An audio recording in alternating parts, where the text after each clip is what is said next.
Hi everyone, my name is Ivy. I would like to say welcome to my YouTube channel, the Canada Immigration Process Information Channel. For those of you that have been watching and following my videos, I would like to say thank you. And for those of you that are new here today, I would like to say welcome. If you haven't subscribed yet, please hit the subscribe button and the notification bell so that you can get updates about my upcoming videos. Like and share this video. It's public information available to you on the Canadian government website. Like I said, my name is Ivy. I immigrated to Canada in July of 2018, and so I'm 1 year in Canada this month. I did my application process myself, and so I have compiled this video in order to tell you the process I went through, the steps you need to take for those of you interested in immigrating to Canada, and to also let you know you can do it yourself if I was able to do it myself. This is a series of video that has been going on. This is my third video. I have attached the links to the previous videos I have done in the description window, so feel free after this video to explore it and then watch those videos. The last one I did before this video was the first part that I talked about, the first stage of creating your express entry profile when you want to start the process of applying for Canadian permanent resident through the Federal Skilled Workers Program. In the second series of this video, I'm going to be talking about what you need to do when you are invited to apply for permanent residence. There are documents that you are required to have gathered in the first stage when you are creating your express entry profile, which is your educational evaluation reports, and then your language proficiency test result, IELTS, or your French test result. All of this information is needed to be uploaded when you are going to submit your final application. But additional documents are required at this stage. The first of that document is your police certificate.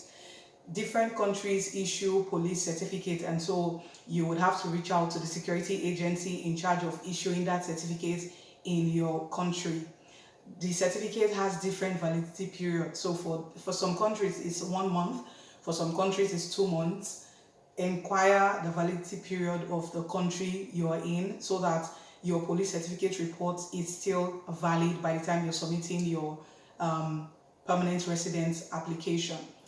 The next thing is that you would have to get this police certificate report for every member of your family that is over the age of 18 years old, whether or not they are coming with you to Canada.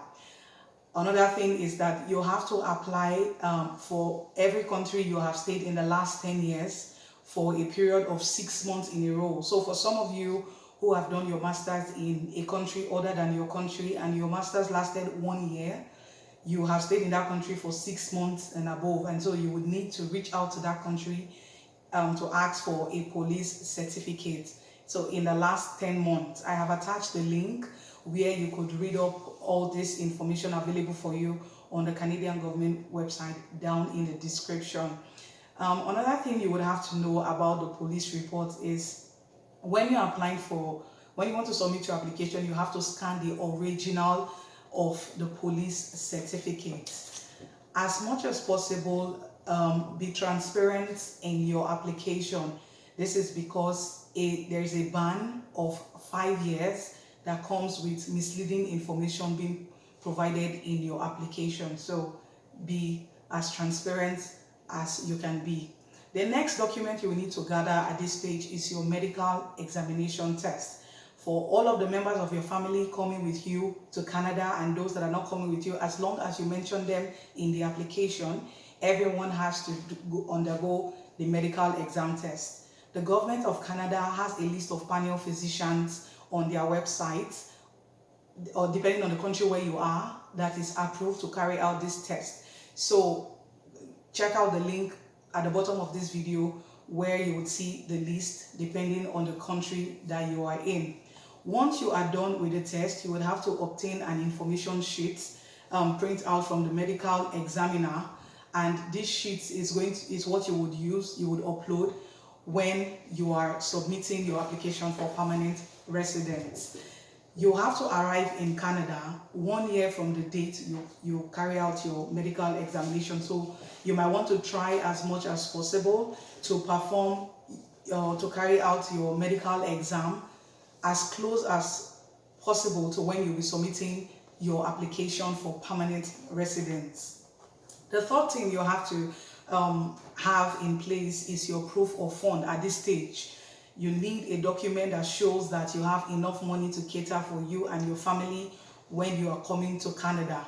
Depending on your family size, the government of Canada has a table that specifies the amount of money you would need to settle in for a particular time.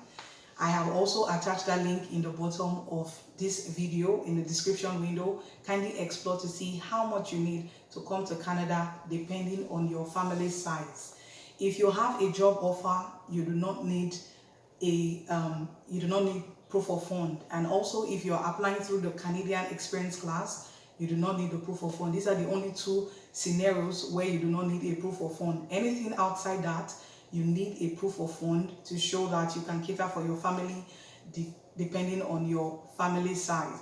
I'll be doing a separate video talking about what is acceptable as proof of fund that the government of Canada accepts. That will be a separate video in another part. Lastly, I'll be talking about your work reference. So you would need a work reference from your organization or from your employer, wherever it is that you work, that details your responsibilities, details your work hours, details the duration of time you have worked in that company, that also talks about if it's a current or a non-current job. And that document should be signed by your supervisor, and it should have your company seal or your company stamp, and it should also be on your company letterhead, which shows the company address. Remember when I talked about the NOC, so the National Occupational Classification, in my previous video, you would need all the responsibilities on your work reference to come as close as possible to what you have in your selected NOC code. This is all I have for you guys today. If you have any questions, please feel free to comment in the comment window and I'll be sure to answer all of your questions. If you haven't hit the subscribe button yet, hit the subscribe button please, so that you get information about all of my upcoming videos. I have also put in this video below the description my LinkedIn page and that of my spouse, just so you explore and then you be encouraged in this process, because you need that when you're in this process. If there's any topic you would want me to shoot a video about, please let me know and then I'll cover that topic to let you know. Thank you again, guys. I hope you have a great day. I've been having a warm summer here in Canada and I hope you have a great day. Thank you once again for watching my video. Bye.